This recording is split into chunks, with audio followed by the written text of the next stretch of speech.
Le nom de Jésus est si doux, de Dieu désarmant le courroux. Il nous appelle au rendez-vous, précieux nom de Jésus. Jésus, béni soit ton nom. Jésus, ô merveilleux don. Jésus, suprême rançon, sois adoré pour toujours.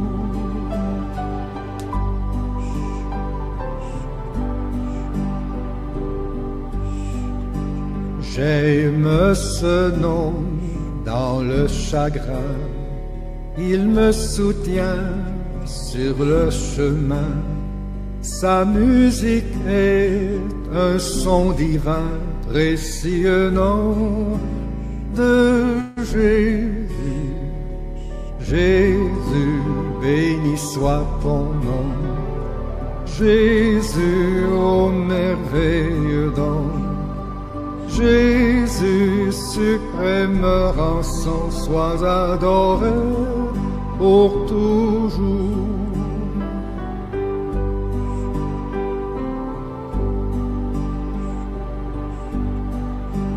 J'aime le nom de mon Sauveur, car lui seul connaît tout mon cœur. Lui seul me rend plus que vainqueur, précieux nom de Jésus. Jésus, béni soit ton nom. Jésus, ô merveilleux don. Jésus, suprême rançon, sois adoré pour toujours.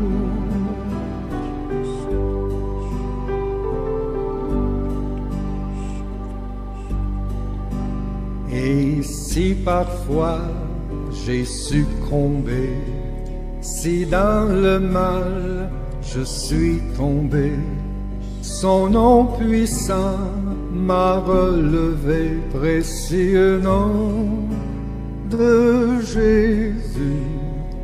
Jésus, béni soit ton nom. Jésus, ô merveilleux don. Jésus, suprême rançon, sois adoré pour toujours.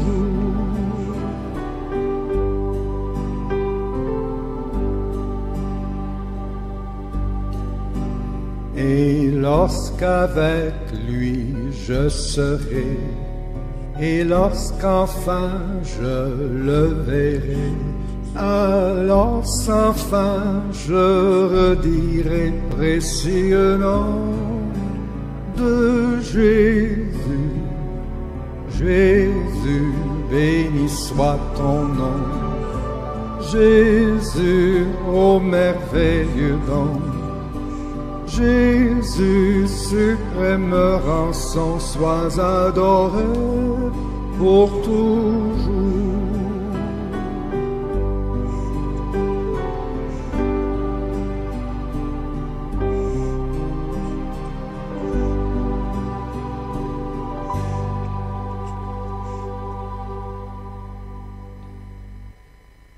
De Dieu, j'aimerais te poser une question ce matin. Est-ce que ton âme prospère? Est-ce que ton âme est prospère? Oui, sur le plan physique, tu es peut-être à bonne santé. Mais est-ce que sur le plan spirituel, ton âme est en forme? Ton âme prospère, ton âme progresse, ton âme avance avec le Seigneur? Ou elle recule? C'est une grande question que tu dois te poser.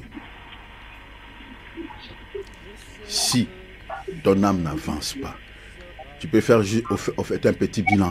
Depuis le début de cette année jusqu'à aujourd'hui, tu peux faire un petit bilan. Regarde, est-ce que ça va? Est-ce que ça marche? Est-ce que tu pries bien? Est-ce que tu jeûnes? Est-ce que tu prends un temps de lire la parole? Est-ce que tu marches dans la crainte de notre Seigneur? Combien de temps tu as jeûné? Combien de temps tu es allé à l'église? Et combien de temps peut-être tu es allé dans le monde consulter, je ne sais pas, les féticheurs? Parce qu'il y a certains chrétiens, soi-disant chrétiens, qui ont le souplexe. Quand les choses n'y vont pas dans leur vie, il est prêt ou elle est prête à aller consulter les féticheurs. Parce que les féticheurs aujourd'hui, ce n'est pas aller dans une maison un peu bizarre. Si vous allez par exemple chez les gens là qui, qui prophétisent tout le temps sur les gens. Prenons par exemple, vous allez dans les églises entre guillemets comme Pévalon, parce que ce n'est pas une église. On vous donne épée du sel, on vous donne épée de l'eau, tu vas pulvériser dans ta maison. Les sels ici, tu mettras un tout petit peu dans ta nourriture, tu manges, tu verras que ta situation changera. Est-ce que vous ne consultez pas toutes ces choses-là? Ce sont des grandes questions qu'il faut se poser. Combien de fois tu es resté aux aguets, tu es resté à ton poste, comme Habakkuk, dans la présence de Dieu. Toi-même, tu cherches Dieu pour ton problème. Tu ne consultes pas, entre guillemets, les soi-disant hommes de Dieu, ça et là. Est-ce que tu es stable sur le plan spirituel avec le Seigneur? Tu es stable. Ta vie chrétienne est stable. Ta vie spirituelle est stable. Si tel n'est pas le cas, prie le Seigneur qui te donne une vie chrétienne stable, une vie de prière stable, une vie de méditation stable. Prie le Seigneur par rapport à cela, parce que c'est important. L'apôtre Jean exhorte Gaius, je veux que tu prospères en tout, comme prospère l'état de ton âme. Ton âme doit aussi prospérer. Spirituellement, tu dois prospérer, tu dois avancer, tu dois monter. Tu dois vivre des choses sur le plan spirituel que tu n'as jamais vécu dans ta vie. Tu peux aussi faire de l'expérience avec le Seigneur. Que tu vives aussi des choses surnaturelles. Peu de chrétiens aujourd'hui, quand on se réunit à des programmes comme ceci, disent que oui, papa, l'homme de Dieu, regarde cette nuit pendant que je priais.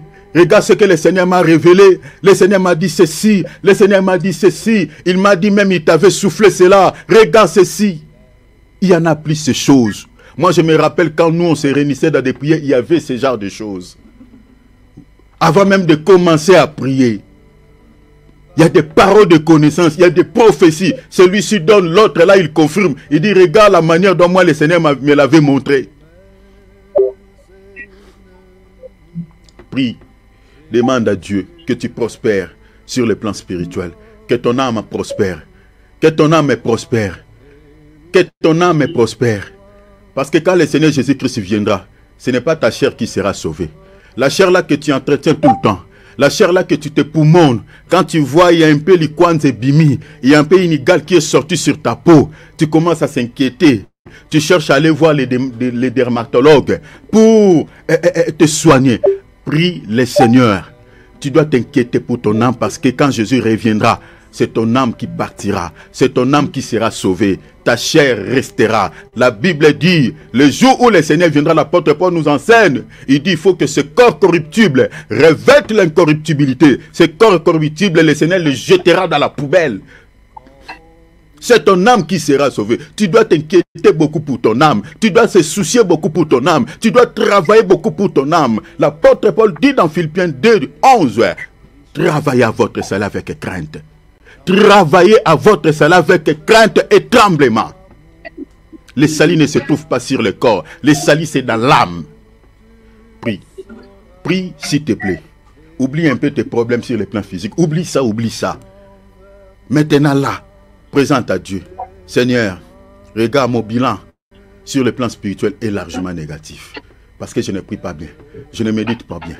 Je me laisse trop dans ça. Je me laisse trop dans ça. Seigneur, je te prie de restaurer mon âme. Je veux aussi prospérer. Alléluia. Prions. Alléluia. Alléluia. Alléluia. Père. Oh. Namakasi na yo. Ya ya ye. Kolo kamolanga ye. Kolo kamolanga. Alléluia. Alléluia. bolingo na yo Masia na makasi na yo kolo na ngai papa kambola ngai kolo kambola ngai na bolingo na yo papa na makasi na yo Masia kolo kambola kolo kambola mosusute seyo na bomoi na ngai kaka seyo mosusute seyo na bomoi na ngai kaka seyo Masia ngana yebi ete yaya zali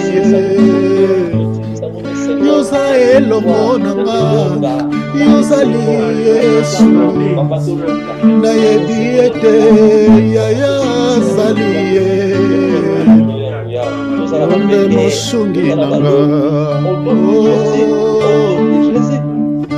mosusute seyo na bomoi na ngai kaka seyo papa mosusute seyo na bomoi na ngai kaka seyo Masia ngana yebi ete papa zali yoza elongo nanga yozali Nzambe ngana yebi ete papa zali yone mosungi nanga. Alléluia. Nous allons prier. Seigneur, nous recommandons ces instants entre ta main. Sois avec nous, Père. Dispose mon cœur. Que ta parole, Seigneur, pose place en nous. Et toi, tu pousses nos paroles. Parle, mon Seigneur. Que la chair puisse faire et que l'esprit puisse parler. Que toi, tu puisses parler à ton peuple. Tout ce qui n'est pas de toi, nous détruisons cela au nom de Jésus. Seigneur, touche le cœur de tes enfants. Dispose-nous à recevoir cette parole. Et que cette parole puisse tomber dans une terre fertile. Au nom de Jésus-Christ. Nous avons prié. Amen. Gloire à Dieu, bien-aimés, je vous salue. La grâce de Dieu soit avec vous tous. Sans plus tarder, nous sommes en train de parler sur un thème aujourd'hui qui est intitulé « Ma vie est une offrande agréable à Dieu ». Ma vie est une offrande agréable à Dieu. Nous ouvrons nos Bibles dans le livre de Romains. Romains chapitre 12. Nous ouvrons nos Bibles dans le livre de Romains.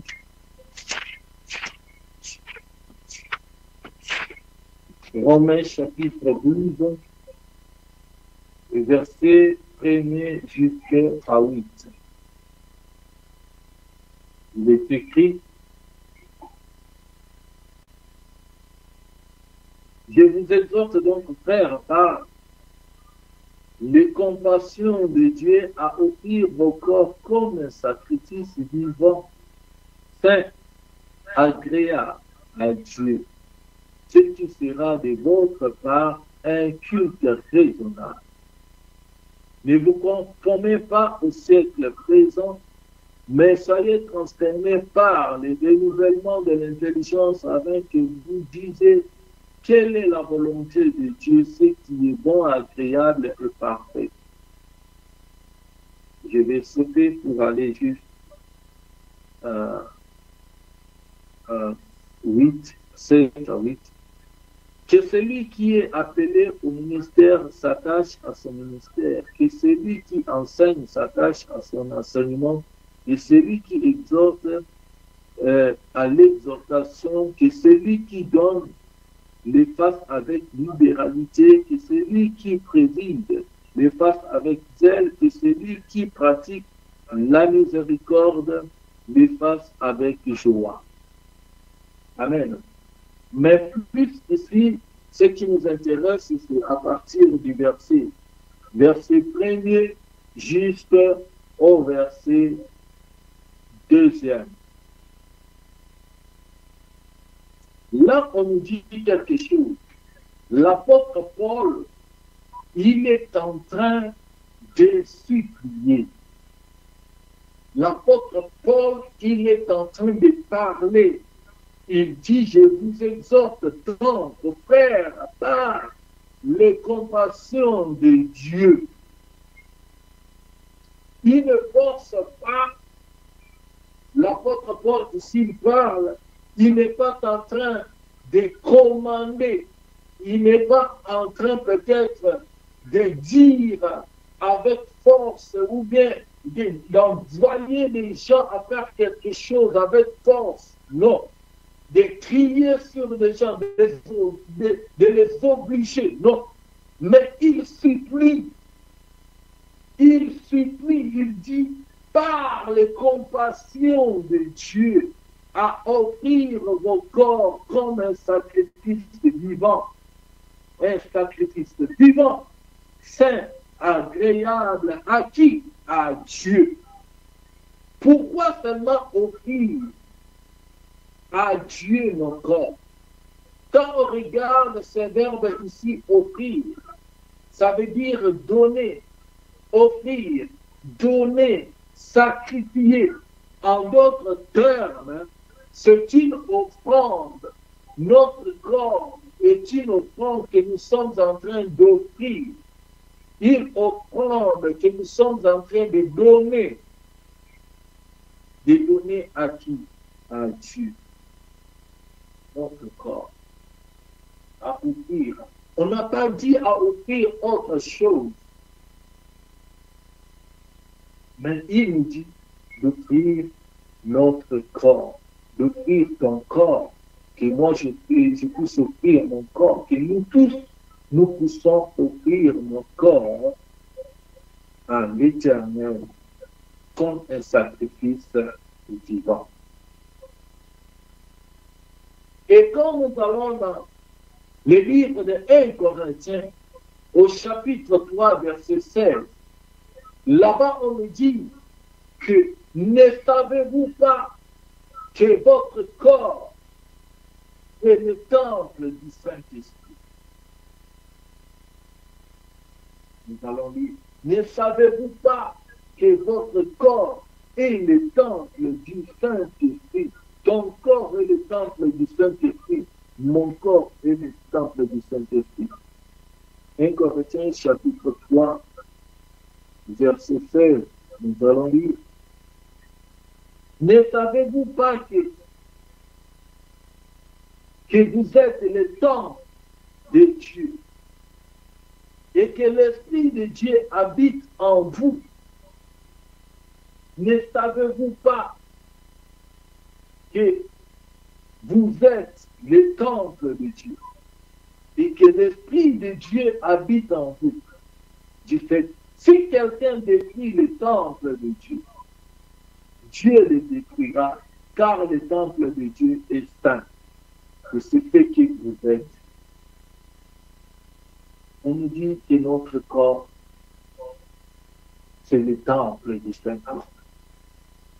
Bien aimé, vous savez que Dieu, enfin, pour que Dieu puisse agir, Dieu agit à travers un homme, un corps. C'est la même chose aussi même avec les esprits.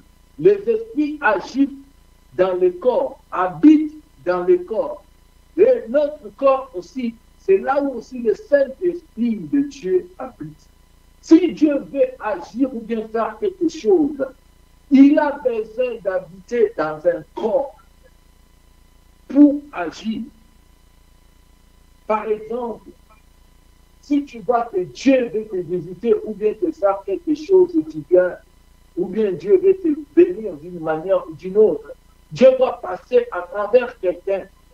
Ce n'est pas que Dieu va descendre du ciel concernant, mais ce sera par quelqu'un, par le biais d'une personne, que Dieu va descendre, Dieu va toucher, Dieu va agir. Quelqu'un qui t'ouvre, ou directement, simplement le cœur, qui t'ouvre, ou bien qui t'offre, qui te donne l'occasion, quelque chose que tu cherchais et qui attendait. Dans ta prière que tu priais, tu vois quelqu'un qui vient d'emblée, qui t'ouvre le cœur, d'emblée qui te donne la chose avec facilité, d'emblée qui te donne, qui te pistonne quelque part sans aucune effort. Et c'est comme ça que Dieu agit. Et de la même chose aussi, même le diable, le démon, il va aussi agir dans le corps. Il porte un corps humain pour accomplir aussi la mission. Mais ce qu'on nous demande ici, la Bible nous dit que notre corps est l'habitation du Saint-Esprit. Et l'habitation, c'est là où le Saint-Esprit doit agir, doit habiter. Alors nous devons garder notre corps aussi propre pour que le Saint-Esprit puisse agir.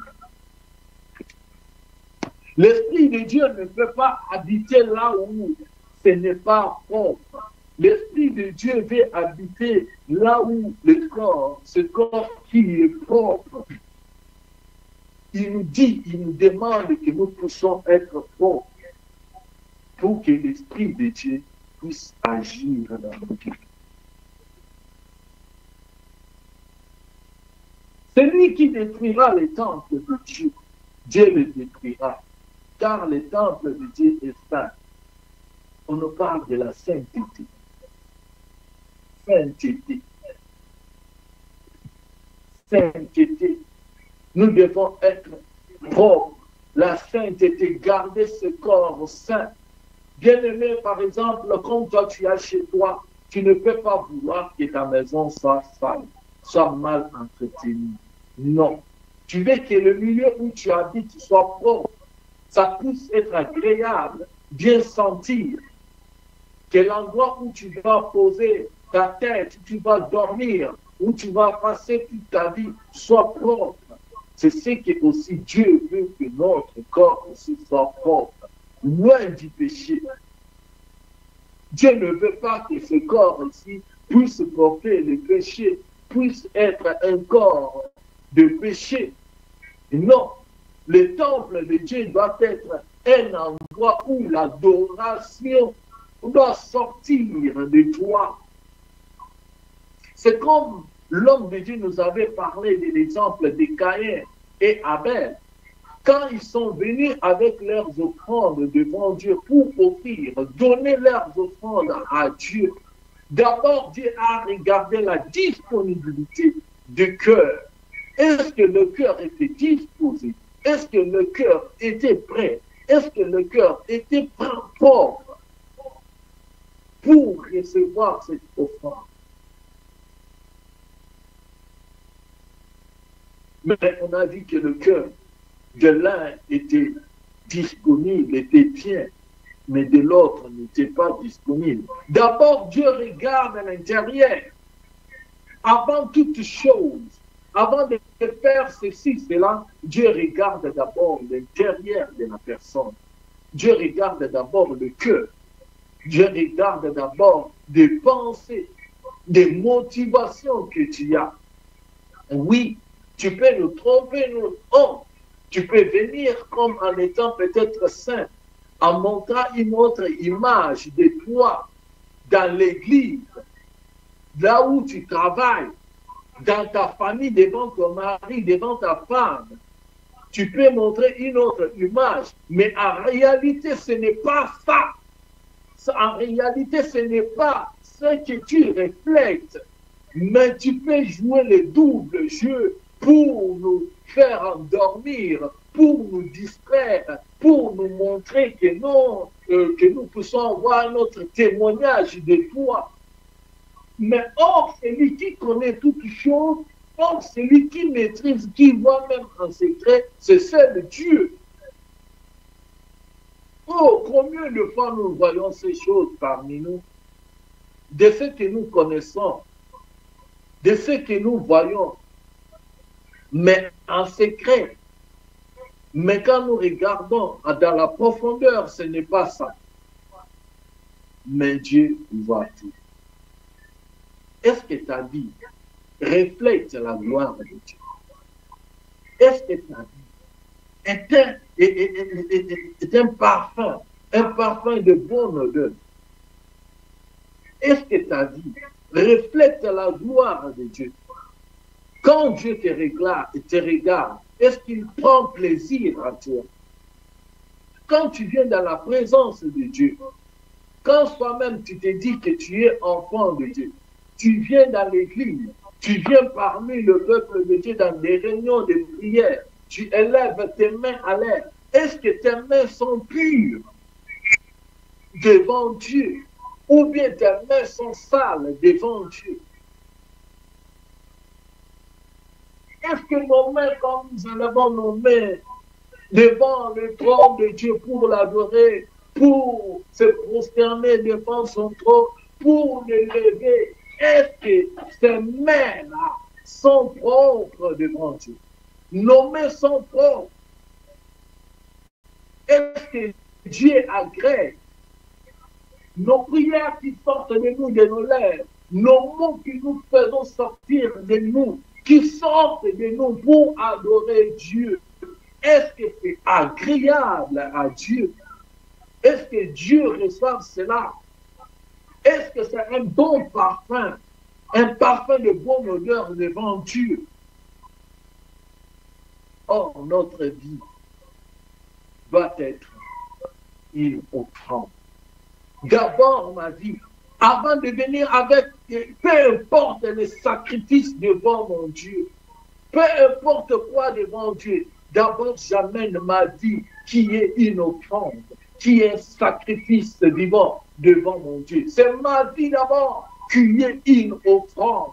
Ça doit être une offrande de bonne odeur, une offrande qui donne gloire à Dieu. D'abord ma vie, avant d'amener quoi que ce soit, amener de l'argent, amener des offrandes, amener des aumônes, amener des actions de grâce, amener quoi que ce soit. D'abord, ma vie doit être une offrande agréable à Dieu. Pour tout enfant de Dieu, pour tout homme et femme de Dieu, d'abord c'est ta vie qui doit être une offrande de bonne odeur devant Dieu. Une offrande agréable que Dieu doit d'abord accepter, c'est ta vie. D'abord ta vie, d'abord ton cœur, d'abord ta vie, avant autre chose, d'abord ta vie. Tu peux te dire, oh oui, moi je donne de vie, je donne les offrandes, et tout ce que je gagne, je donne aux pauvres, je soutiens ceux qui souffrent, et ceci, cela. Mais quand ta vie ne reflète pas la gloire de Dieu, c'est inutile, mon bien-aimé dans le Seigneur. C'est inutile. Tout ce que tu fais devant Dieu, ça fera comme une injure devant Dieu. Tout ce que tu vas faire là, ça ne va pas glorifier, Dieu ne va pas agréer cela.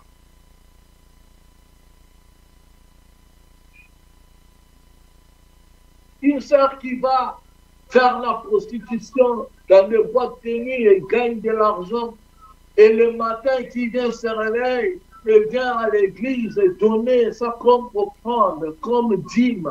Toi, tu penses que Dieu va agréer cela? Ce n'est pas ça que Dieu va agréer. D'abord, ça vient d'où? D'abord, ta vie ne reflète pas l'odeur d'un bon parfum devant Dieu. Et ce que toi, tu vas donner, ça ne va pas monter devant le trône de Dieu. Ça ne va pas monter, ça va se limiter. Ça va se limiter là et puis c'est fini.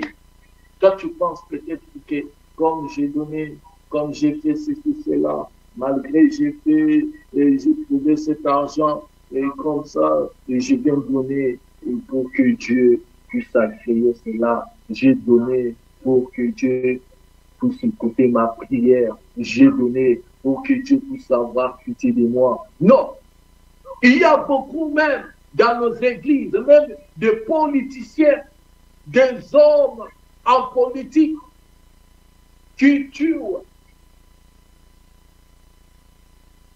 qui ont gagné beaucoup d'argent, qui viennent avec cet argent pour donner comme des dîmes et des offrandes. Mais est-ce que c'est là Dieu agrée? C'est le sang que Dieu voit dans tes mains. C'est le sang humain que Dieu voit dans tes mains. Et cela ne donne pas gloire à Dieu. Dieu n'agrée pas cela. Apocalypse 1:6 me dit, Christ a fait de nous un royaume de sacrificateurs. Un sacrificateur, c'est celui qui vient devant Dieu avec son sacrifice. Tel que tu es là, tel que je suis là, nous tous, nous sommes des sacrificateurs.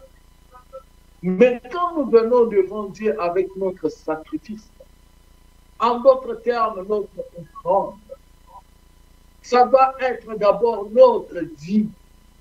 Premièrement, d'abord notre vie. Notre vie doit être un sacrifice vivant devant Dieu. Ta vie doit être d'abord un sacrifice agréable à Dieu. Dans ta bouche là, tu glorifies Dieu. La même bouche, tu insultes, qui dit des choses terribles, qui sortent des mots, qui blessent les autres, qui déçoivent les uns les autres.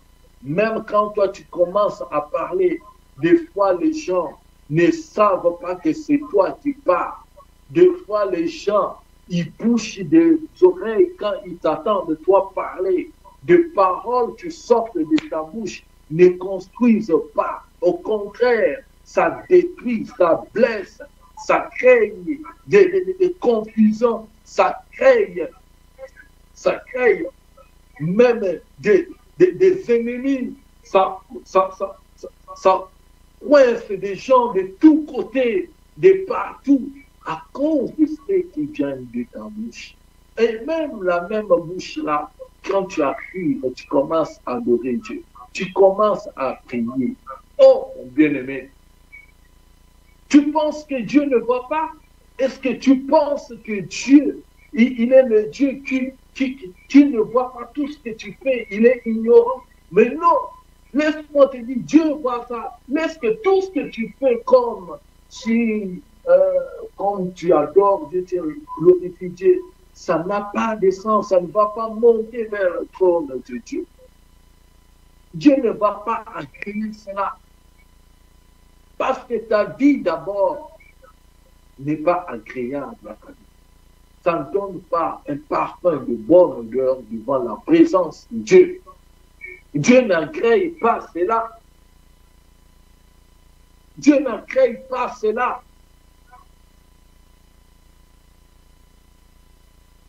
Et Dieu était en train de dire à un peuple, il dit que ce peuple, je n'aime pas l'écouter parce que ce peuple, c'est un peuple hypocrite. Ce peuple m'adore seulement de l'œuvre, mais leur cœur sont éloignés de moi. Le cœur d'un peuple qui est éloigné de Dieu. Comment tu peux adorer? Tu peux entendre que tu es un enfant de Dieu, tu glorifies Dieu, mais tu adores avec seulement de l'œuvre. Tu adores seulement dans la bouche. Mais le cœur des choses que Dieu veut de toi, qui doit sortir de tes tripes, de l'intérieur de toi, pour donner gloire à Dieu, pour glorifier Dieu, des choses qui sont propres, saines, qui sortent de toi. Mais ce n'est pas ça qui sort de toi. Ce sont des choses de mauvaise odeur devant Dieu.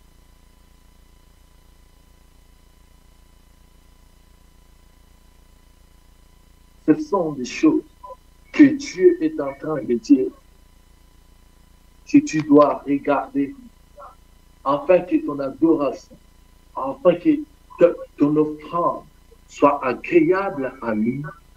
Tu dois bien vérifier ta vie. Tu dois bien, d'abord, la première des choses, c'est ta vie d'abord. Nous amenons devant l'Éternel, nous amenons nos vies. D'abord, c'est nos vies. Entre nous, enfants de Dieu, il n'y a pas une vie privée. Parce que nous avons tout donné à Christ. Tel que nous nous sommes offerts à Christ. Nous nous sommes donnés en totalité en Christ. C'est Dieu qui commence à manipuler. Si tu es réellement enfant de Dieu, quand on dit que Christ en moi, ce n'est pas moi qui vis, c'est Christ qui vit en moi. Quand on dit que Christ vit en nous, ça veut dire que c'est lui maintenant qui prend les commandes de ta vie, qui commence à diriger tes pas, qui commence à diriger tout ce que tu fais. C'est Christ, c'est Jésus-Christ. Comment est-ce que les ténèbres peuvent cohabiter avec la lumière? Parce qu'il n'y a pas de liaison, il n'y a pas de collaboration, il n'y a pas de coopération entre la lumière et les ténèbres. Comment est-ce que tu te dis tu es enfant de Dieu, mais en toi sortent des choses qui ne sont pas de Dieu?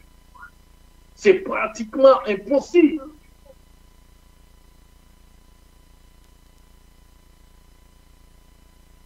Dieu veut d'abord faire. Dieu a besoin, premièrement, d'abord de ta vie. D'abord, c'est la vie, notre vie, que nous devons offrir à Dieu. Romain a dit d'offrir à Dieu notre corps comme un sacrifice vivant, saint, agréable. La sainteté. Personne ne peut voir Dieu si tu n'es pas saint. La sainteté.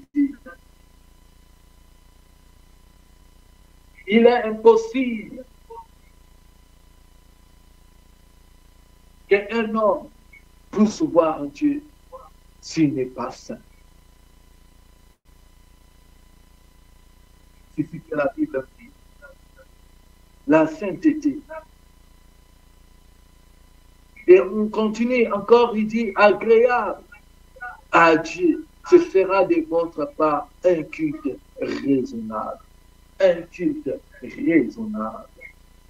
Oui, quand tu accomplis ces 3 points, ça sera un culte merveilleux.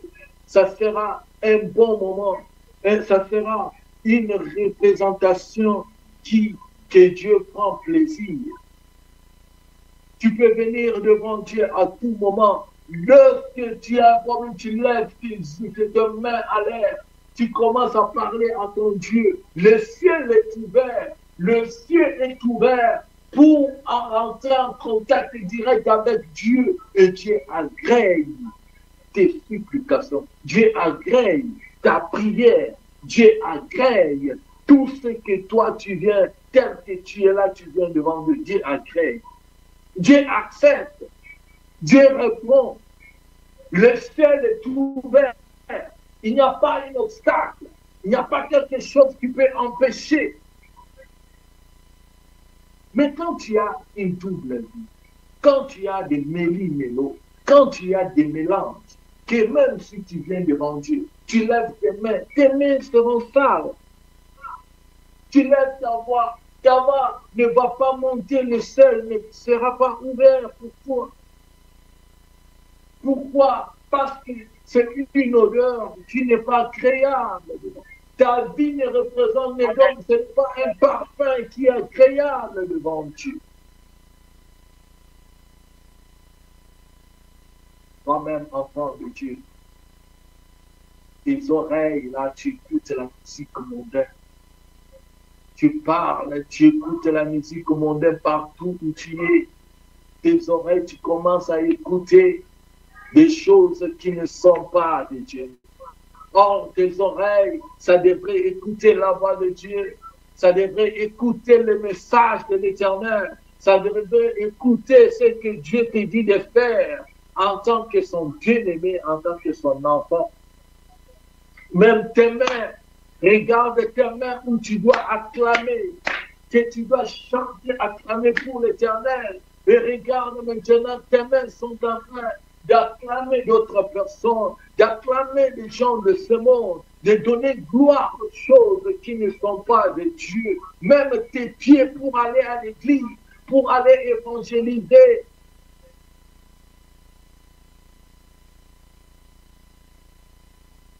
Tes pieds t'amènent tout. Tes pieds t'amènent tout.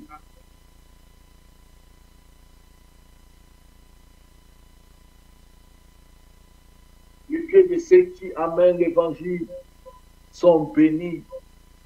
Les pieds de ceux qui se dirigent dans la voie de Dieu sont bénis. Les pieds de ceux qui ne se mettent pas avec de moqueurs, avec les gens de ce monde. Les pieds de ces gens-là qui ne mènent pas dans des voies compliquées sont bénis. Mais tes pieds t'amènent. Les mêmes pieds t'amènent dans des boîtes de nuit. Les mêmes pieds t'amènent dans des maisons de féticheurs pour féticher contre ton frère, contre ta soeur pour te faire du mal. Tes mêmes pieds amènent dans des boîtes de nuit, amènent dans des lieux où tu parles pour critiquer, pour parler du mal des autres. Tes mêmes pieds t'amènent dans des bars, dans des hôtels. Tes mêmes pieds t'amènent où?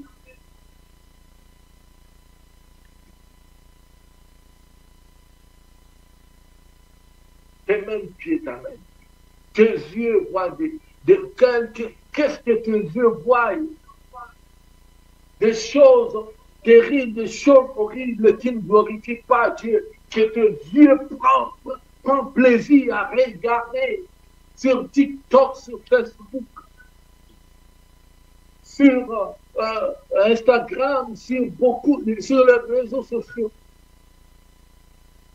Mais tes yeux où Dieu te voyait, Dieu te montrait des choses. Est-ce que Dieu te montre encore? Est-ce que tu vois encore des choses comme auparavant? Ce que Dieu te montrait, est-ce que tu le vois encore? Tu as tué les yeux spirituels, tu as tué tes oreilles spirituelles. La façon dont Dieu t'a communiqué, t'a parlé, t'a révélé des mystères. Et aujourd'hui, ensemble,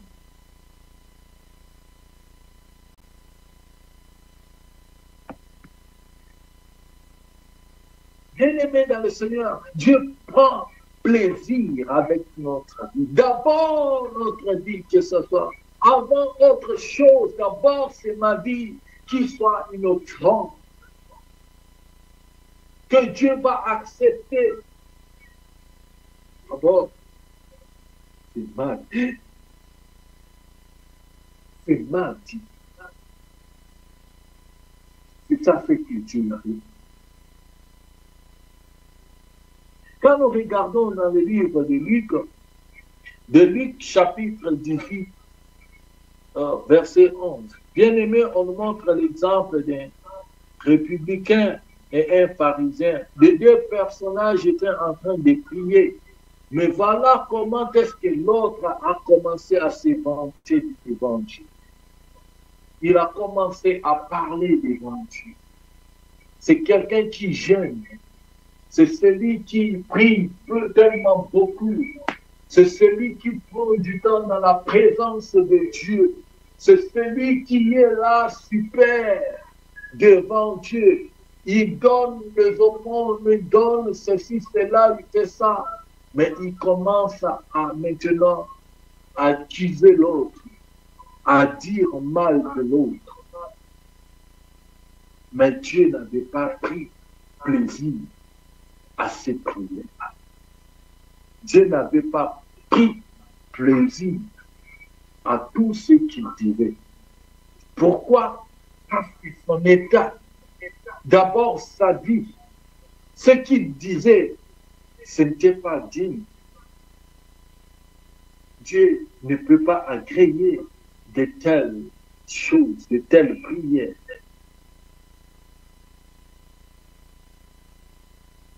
Bien-aimé dans le Seigneur, quand tu viens devant Dieu, tu viens avec quoi? Qu'est-ce que tu présentes devant Dieu? Quand Dieu te regarde dans tes prières, dans tes supplications, en quoi est-ce que Dieu prend plaisir? Nous avons fait dans notre de ce moment, nous avons des jeûnes de 40, de 30 jours, et nous entrons dans notre thème, et nous sommes super, nous sommes des gens dans notre église, il y a des séries de veillées de prières, des retraites et tout ça. Nous sommes là, nous prions, nous sommes toujours là, nous lisons la parole de Dieu. Tu lis la parole de Dieu, oui. Tu maîtrises bien les versets bibliques, oui. Tu donnes bien, tu maîtrises bien les enseignements, ah oui. Maintenant, le problème, est-ce que tu pratiques cette parole? Est-ce que ta vie, et donne gloire à Dieu, est-ce que ta vie reflète la gloire de Dieu? Est-ce que ta vie, c'est une vie qui est un parfum de bonne odeur devant Dieu? Est-ce que Dieu prend plaisir avec ta vie? Est-ce que tu as offert toute ta vie à Dieu?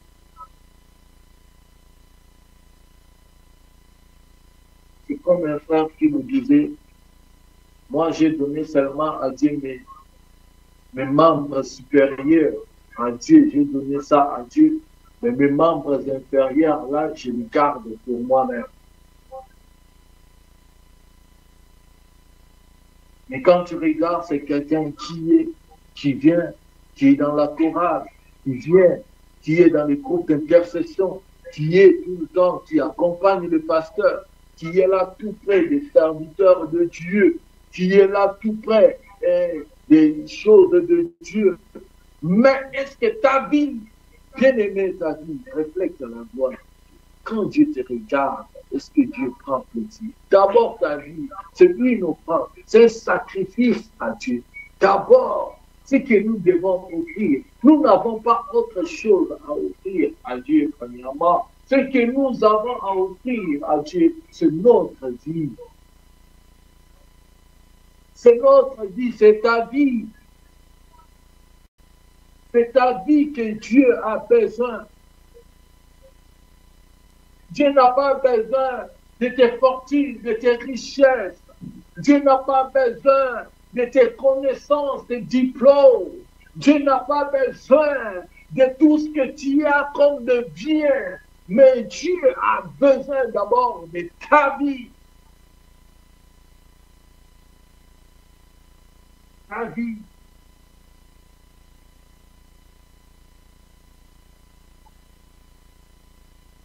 Ta vie. C'est ce que Dieu te demande. Il dit, j'ai besoin de toi. J'ai besoin de ton corps. J'ai besoin de ta vie. Quand j'ai besoin de toi, quand je viens habiter en toi, quand je prends le contrôle de ta vie, alors tout va changer. Là où tu avais l'habitude de forcer, là où tu n'arrivais même pas, tu voulais même le faire avec ta force pour marcher selon Dieu, mais que ça ne marchait pas. Mais donne-lui seulement, donne-lui l'accès. Abandonne ta vie, ton corps entre ses mains, qui lui-même puisse prendre le contrôle. Et c'est fini. Le Saint-Esprit va commencer à Dieu. Des fois, nous ne voulons pas donner totalement à Dieu.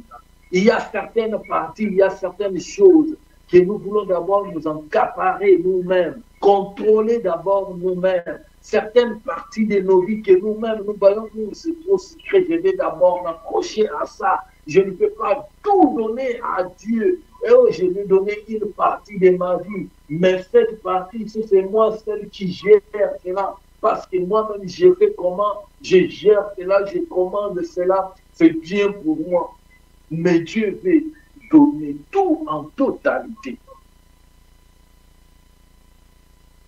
Il veut tout en totalité.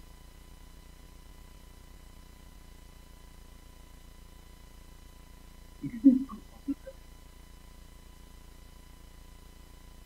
Quand il fait chaud, tellement il y a le soleil, oh, tellement j'ai beaucoup travaillé toute la semaine, je suis fatigué, oh, maintenant c'est le week-end, je dois me reposer, je dois prendre quand même une bière fraîche là, pour me refroidir un peu, pour un peu me reposer. Je dois prendre le whisky, oh, je suis chez moi, je me sens. Mais c'est le corps que tu es en train de détruire. C'est le temple du Saint-Esprit.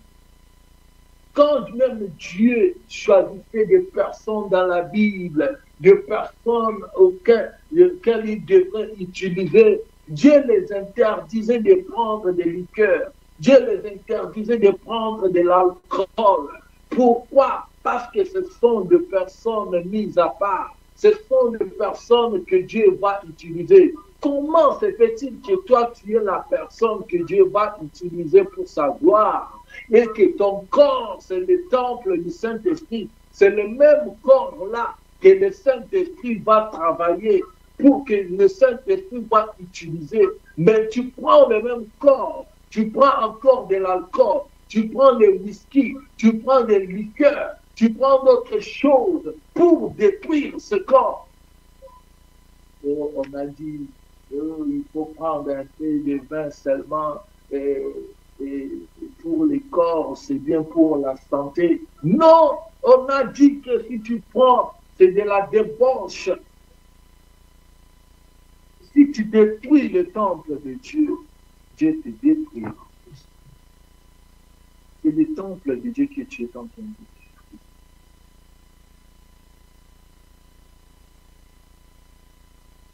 C'est le temple de Dieu que tu es en train de détruire. Tu prends la cigarette, on a bien écrit, c'est préjudiciable à la santé. On a bien écrit, tu vois. Mais tu es en train de prendre. Tu le vois très bien, tu consommes, tu prends. Mais tu es en train de te détruire. Là, tu regardes, même si c'est écrit là, on a bien mentionné, tu vois très bien c'est bien mentionné, mais pourtant tu t'en fous. Ça ne dit rien. Moi, ce qui m'intéresse, c'est prendre de l'alcool, de prendre de la cigarette.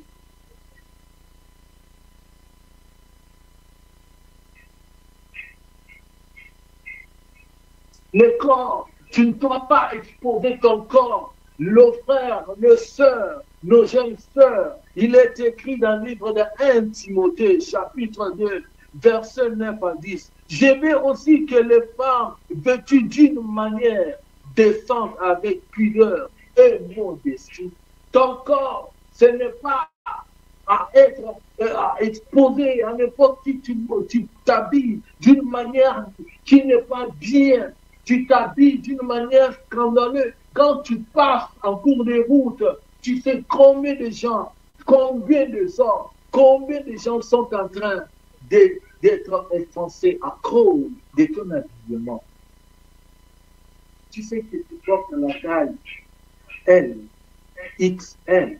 Toi, tu vas porter, tu vas acheter au marché d'autres habits qui t'intéressent de ta taille. Ça ne t'intéresse pas. Tu vas acheter la taille S, tu vas acheter la taille L. Quand tu portes, tu es fait, tu vois que ça ne t'arrange même pas. Tu as du mal même si quelque chose tombe à ramasser. Mais tu t'habilles comme ça, tu vois que c'est bien pour toi. Est-ce que ton corps là, tu donnes gloire à ce corps que Dieu t'a donné? Est-ce que tu te respectes? Est-ce que ton corps là, tu le gardes pour ton mari?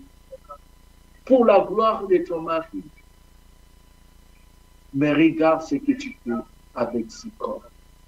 Dieu t'a donné la bonne santé que tu as. Il y a beaucoup qui sont malades, qui qui cherchent même d'être en bonne santé, qui ont même des moyens, mais qui ne sont pas guéris, qui n'arrivent même pas à avoir la bonne santé. Mais toi, du moins, Dieu t'a fait grâce. Mais pourquoi tu le fais ainsi? Pourquoi tu es en train de comporter de la sorte? Ou au moment où tu connais bien, même ta conscience te reproche, mais tu ne veux pas. On avait parlé même de la loi morale ici.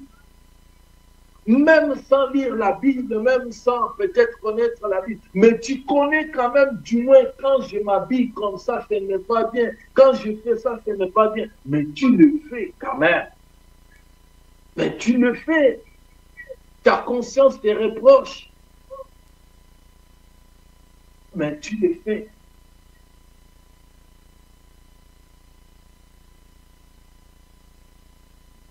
Il y a des personnes ils ont de l'argent,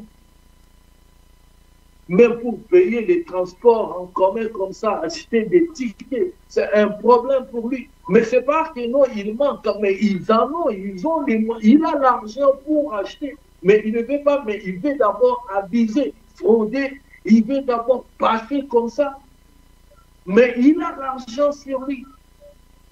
C'est un exemple d'un monsieur qui avait aussi l'argent. Je vais vous dire, pour raconter une histoire, un monsieur qui venait de toucher son salaire. Mais au lieu de prendre, ne fût-ce qu'un petit rien, acheter des tickets, des métros pour entrer. Mais lui, il va là, il fraude comme ça, il passe. Et en passant, il y avait un policier qui s'était caché juste derrière pour voir celui qui va frauder. Et le monsieur a fraudé comme ça, on lui a attrapé. On a dit, mais pourquoi tu as fraudé? Oh non, j'ai pas l'argent. Mais toi, tu n'as pas l'argent. Je sais que tu n'as pas. Oui, je n'ai pas l'argent. Quand on le prit comme ça, on a trouvé qu'il venait de toucher son salaire. Et le policier a pris tout son argent de salaire. Il est allé à la caisse. Il a payé le ticket de tout son argent de salaire.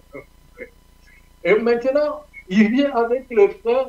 Il lui met devant les passages là, il lui fait maintenant passer, il entre, il rentre, il entre, il rentre, il entre, il lui fait maintenant des tours comme ça, avec les mêmes tickets là, il lui fait passer, il lui fait rentrer, il lui fait passer, il fait... Donc on était...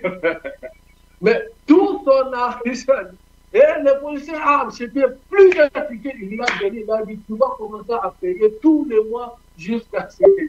Il est parti comme ça. Qu'est-ce qu'il voulait faire? On a pris tout son salaire, on a payé les tickets.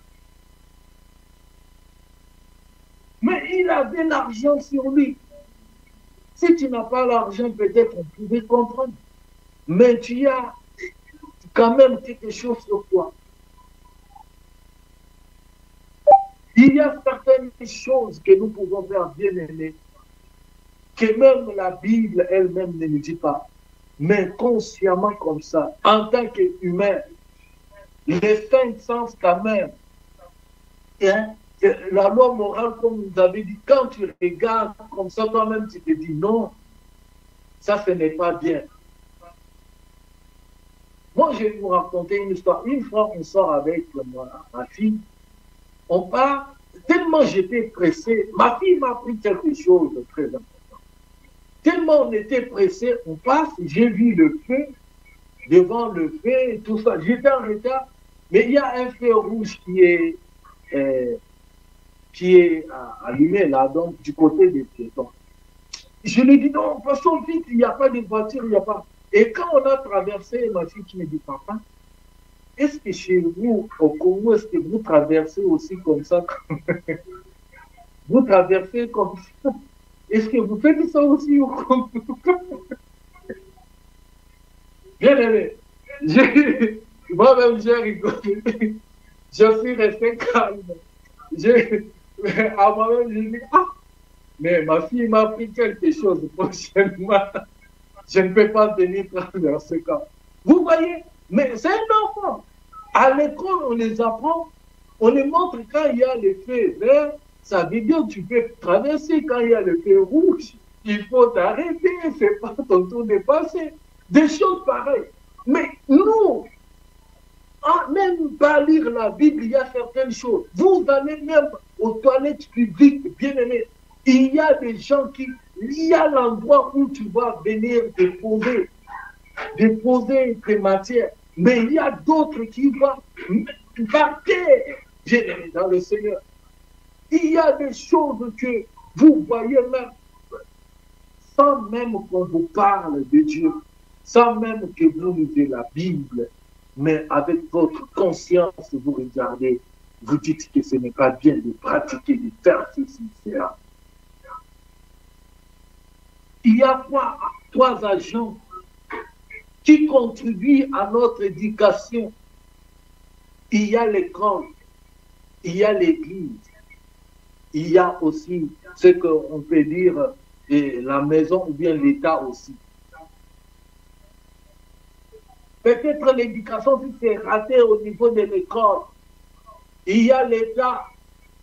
Deux fois peut-être la maison, l'éducation où tu as raté à la maison. Il y a l'église aussi qui peut t'éduquer, qui peut te montrer aussi comment te comporter, comment faire aussi certaines choses. Même la parole de Dieu aussi. À part toutes ces choses, mais il y a aussi le Saint-Esprit de Dieu que tu peux recevoir. Le Saint-Esprit qui te dit, quand tu vas peut-être là où c'est mauvais, où tu devrais aller, ou un endroit où ce n'est pas bon, le Saint-Esprit t'avertit, te dit de ne plus aller là-bas, parce qu'il y a quelque chose qui n'est pas bon, il y a la mort, ou bien il y a quelque chose, il y a un piège, il y a quelque chose qui va venir, qui sera mal pour toi. Mais le Saint-Esprit t'avertit, te dit de ne plus aller, de ne plus faire.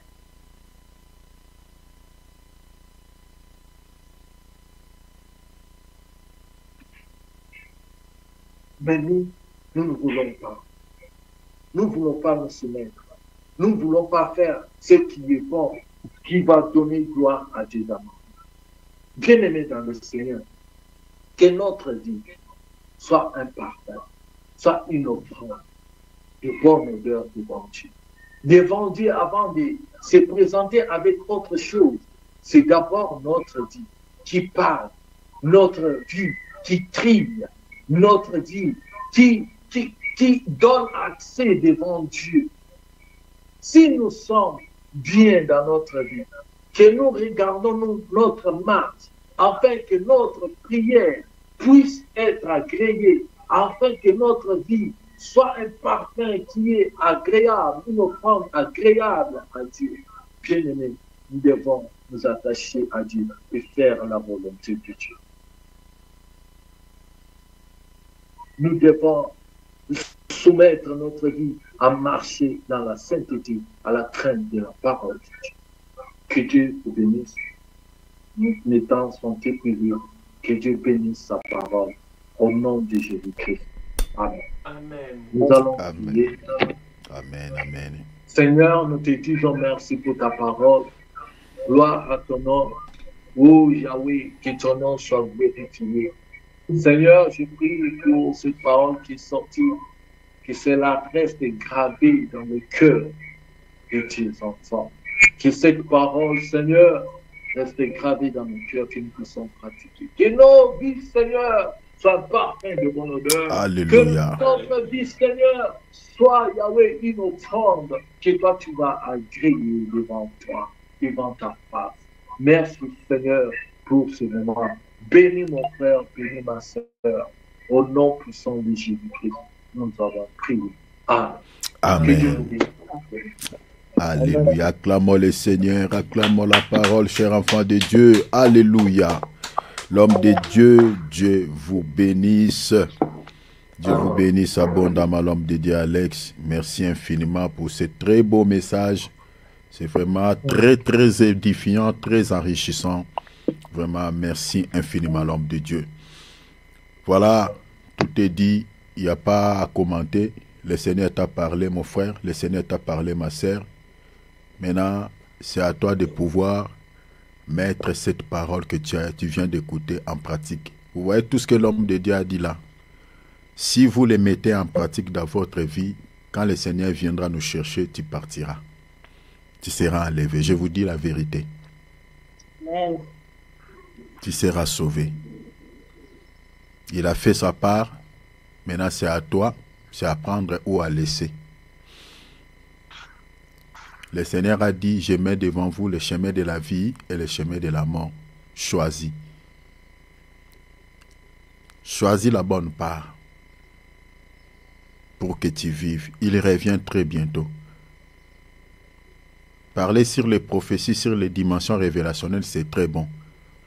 Mais cette dimension-là que l'homme de Dieu vient de parler, si nous ne les mettons pas en pratique, c'est compliqué. On ne sera pas sauvé. Ça commence même par nous, là, les hommes de Dieu. Sans exception. Que Dieu bénisse beaucoup son serviteur pour ce très beau message. Dieu vous bénisse également, parce que vous étiez là aussi pour pouvoir écouter. Voilà, donc un petit communiqué vite fait. Donc notre programme reste fixe. Donc on se réunit les mercredis à 19h heure de France et puis 18h heure d'Afrique. Hein, n'oubliez jamais, mercredi heure de France, c'est plutôt 19h heure de France, 18h heure d'Afrique. Et puis nous nous réunissons encore les samedis à 15h heure de France, 14h heure d'Afrique. Les dimanches comme aujourd'hui à 10h heure de France, 9h heure d'Afrique. Donc retenez ce programme. Donc soyons là pour pouvoir se communier ensemble, partager la parole de Dieu. Voilà, comme nous est demandé dans la Bible, les doux et agréables des frères de demeurer ensemble. Sinon, le Seigneur de gloire vous bénisse. Nous allons prier pour clôturer notre temps de prière. Et nous allons remettre la semaine entre les mains du Seigneur. Prie le Seigneur, demande au Seigneur de pouvoir t'accompagner tout au long de la semaine. Remets lundi, mardi, mercredi, jeudi, vendredi, samedi entre les mains du Seigneur. Tout ce que tu vas faire, demande au Seigneur de pouvoir t'accompagner. Que le succès, la réussite soient en ton partage. Prions au nom de Jésus-Christ. Papa.